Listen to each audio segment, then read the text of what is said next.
Want to remove your old wallpapers from your iPhone? We're here to help.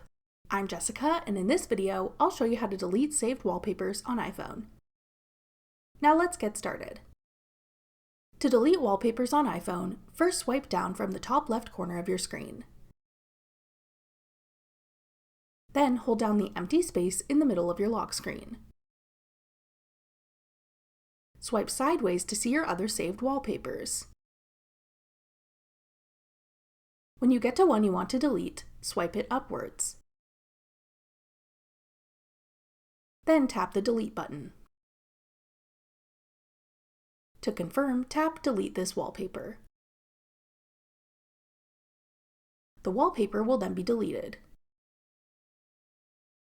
Repeat to delete any other wallpapers you want to remove.